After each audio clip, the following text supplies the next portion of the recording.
தற்போது முதலமைச்சர் உரையாற்றவிருக்கிறார்.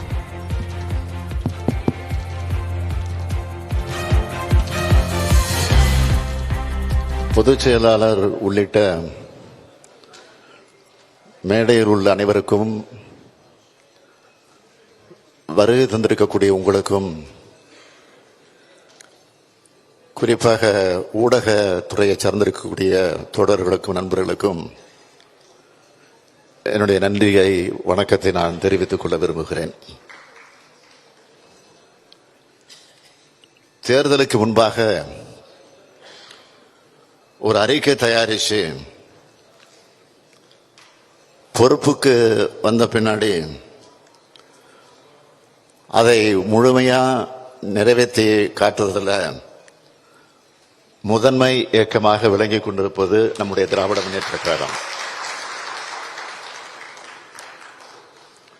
சொன்னதை செய்வோம், செய்வதை சொல்வோம் என்ற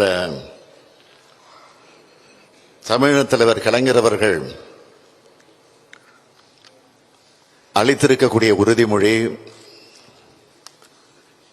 இது உறுதிமொழி மட்டுமல்ல, எங்களுக்கு வழிகாட்டும் நெறிமுறை, வழிகாட்டும் நெறிமொழி. அந்த வகையில் 2024 நாடாளுமன்ற தேர்தலுக்கான திராவிட முன்னேற்ற கழகத்தோட தேர்தல் அறிக்கையை தயாரிக்க முடிவெடுத்தோம். கழகத்தினுடைய துணை பொதுச் செயலாளர் என்னுடைய அருமை தங்கை கனிமொழி எம்பியை தலைவராக கொண்ட குழு இதுக்காக அமைக்கப்பட்டுச்சு. இந்த குழுவில் TKS Elangovan, AKS Vijayan, PTR Palanivel Thiagarajan, TRB ராஜா, கோவி Chezhiyan, KRN Rajeshkumar, CVMP Ezhilarasan, MM Abdullah, Ezhilan Naganathan, வணக்கத்திற்குரிய சென்னை மேயர் பிரியா ஆகியோர் இடம்பெற்றிருந்தாங்க. இவர்கள் எல்லோரும் தமிழ்நாடு முழுக்க கனிமொழி அவர்கள் குறிப்பிட்டதை போல தமிழகத்தில் இருக்கக்கூடிய பல்வேறு தரப்பினரை சந்திச்சு அவங்களோட கருத்துக்களை எல்லாம் முழுமையாக கேட்டறிந்து அதையெல்லாம் செயல்படுத்தக்கூடிய திட்டங்களா மாற்றி தலைமை கழகத்திடம் ஒப்படைச்சிருக்காங்க. எனவே இது திராவிட முன்னேற்ற கழகத்துடைய தேர்தல் அறிக்கை மட்டும் இல்ல, தமிழ்நாட்டு மக்களுடைய தேர்தல் அறிக்கையா அமைந்திருக்கு. 2014 ஆட்சிக்கு வந்த பாசிச பாஜக இந்தியாவை எல்லா வகையிலும் மிக மோசமாக பாழ்படுத்திடுச்சு. கொடுத்த வாக்குறுதிகள் எதையும் பிரதமர் நரேந்திர மோடி தலைமையிலான அரசு நிறைவேற்றல. மொத்தத்தில் இந்தியாவில் இருந்த கட்டமைப்புக்கு எல்லாத்தையும் சிறுக சிறுக சிதைச்சிட்டாங்க. தன்னுடைய கையில கிடைச்ச அதிகாரத்தை பாஜக அரசு வீணடித்து விட்டது என்பதுதான் உண்மை. இனியும் மோடி ஆட்சி தொடர்வது நாட்டுக்கு நல்லதல்ல. நாட்டின் மீது கொண்ட அக்கறையால பாஜக ஆட்சியை அகற்றி ஆகணும் என்பதற்கு இந்தியா கூட்டணியை இந்தியா முழுமைக்கும் அமைச்சிருக்கும். நடைபெற இருக்கும் நாடாளுமன்ற தேர்தல் மூலமா ஒன்றியத்தில் அமைய இருக்கக்கூடிய புதிய ஆட்சியானது இந்தியாவுடைய கூட்டணி ஆட்சி தன்மையா மதிக்கிற ஆட்சியா அமையணும். மாநிலங்களை அரவணைச்சு செயல்படுகிற ஆட்சியா அமையும். சமத்துவமும் சமதர்மம் எண்ணம் கொண்ட ஆட்சியா அமையும். அனைவரும் சமமுன்னு கருதுகிற சகோதரத்துவ ஆட்சியா அமையும். மொத்தத்தில் இந்திய அரசியலமைப்பு சட்டத்தை காத்து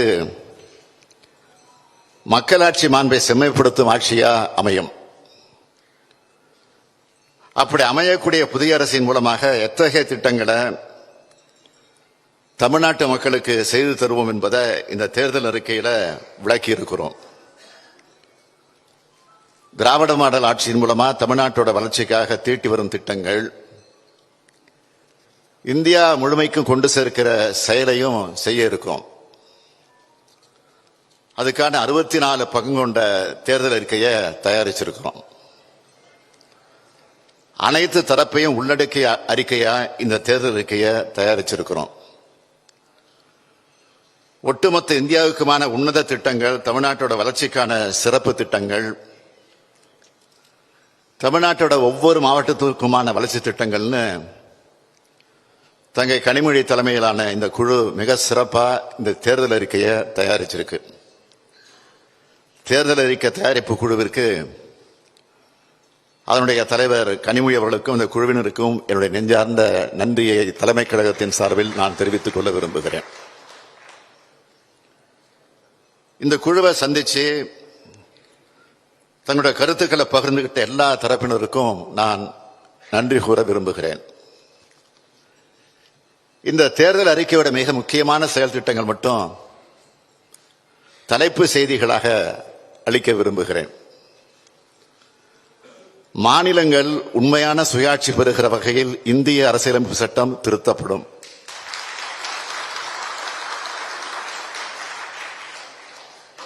ஆளுநர் பதவி தேவை இல்லை என்றாலும்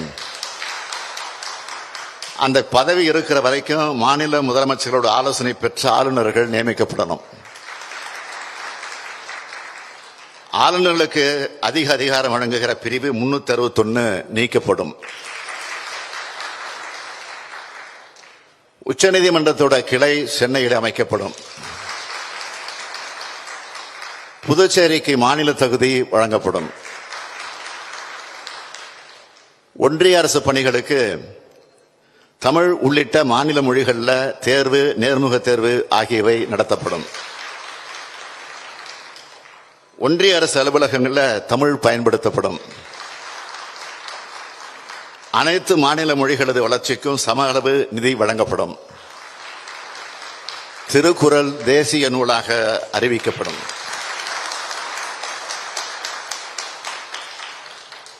தாயகம் திரும்பிய இலங்கை தமிழருக்கு இந்திய குடியுரிமை வழங்கப்படும்.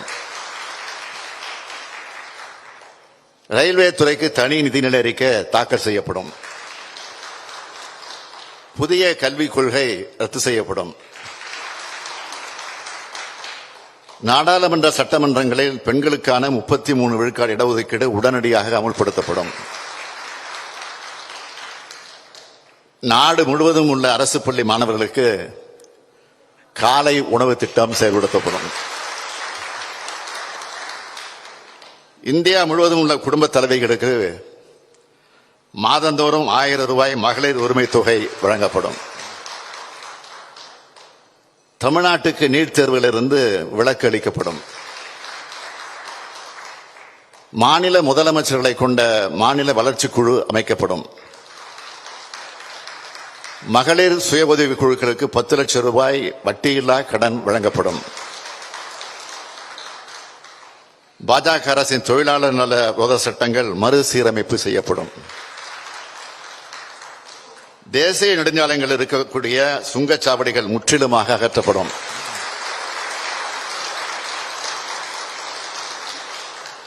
வங்கிகளில் குறைந்தபட்ச இருப்பு தொகை இல்லாத போது விதிக்கப்படும் அபராதம் நீக்கப்படும். குடியுரிமை திருத்த சட்டம் 2019 ரத்து செய்யப்படும். ஒன்றிய அளவில் சாதிவாரி கணக்கெடுப்பு நடத்தப்படும். ஜிஎஸ்டி சட்டத்தில் திருத்தம் கொண்டு வரப்படும். தொகுதி மறுசீரமைப்பில் தமிழ்நாட்டோட முக்கியத்துவம் குறையாமல் பாதுகாக்கப்படும். வேளாண் விளைபொருள்களுக்கு மொத்த உற்பத்தி செலவு பிளஸ் 50 விழுக்காடு என்பதை வலியுறுத்தி உழவர்களுக்கு குறைந்தபட்ச ஆதரவு விலை நிர்ணயம் செய்யப்படும். இந்தியா முழுவதும் மாணவர்கள் பெற்ற கல்வி கடன் தள்ளுபடி செய்ய நடவடிக்கை எடுக்கப்படும்.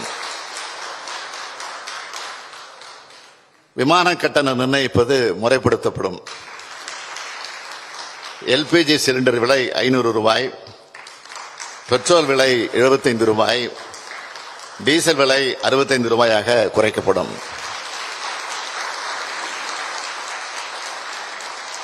பொது சிவில் சட்டம் கொண்டு வரப்படும். மகாத்மா காந்தி தேசிய ஊரக வேலை உறுதி திட்டத்தின் வேலை நாட்கள் 100லிருந்து 150ஆகவும்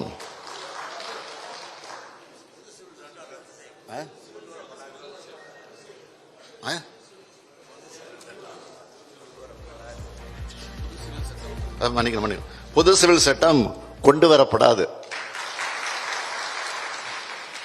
மகாத்மா காந்தி தேசிய ஊரக வேலை உறுதி திட்டத்தின் வேலை நாட்கள் 100லிருந்து 150ஆகவும் ஊதியம் 400 ரூபாயாகவும் உயர்த்தப்படும்.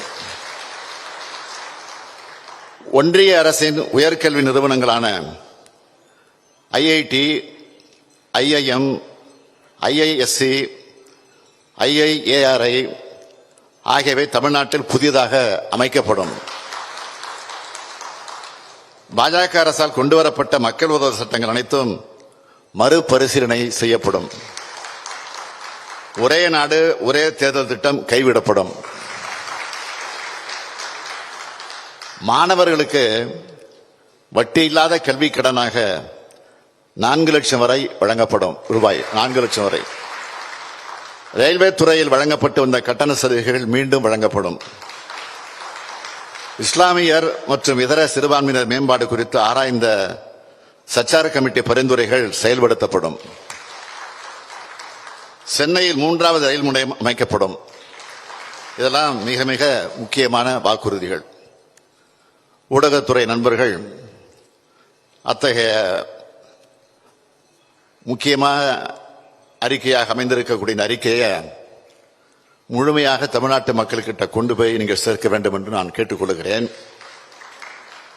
தமிழ்நாட்டு மக்கள் அனைவருக்கு நான் மீண்டும் மீண்டும் சொல்ல விரும்புவது, திமுக பொறுத்த வரைக்கும் சொன்னதை செய்வோம், செய்வதைத்தான் சொல்வோம்.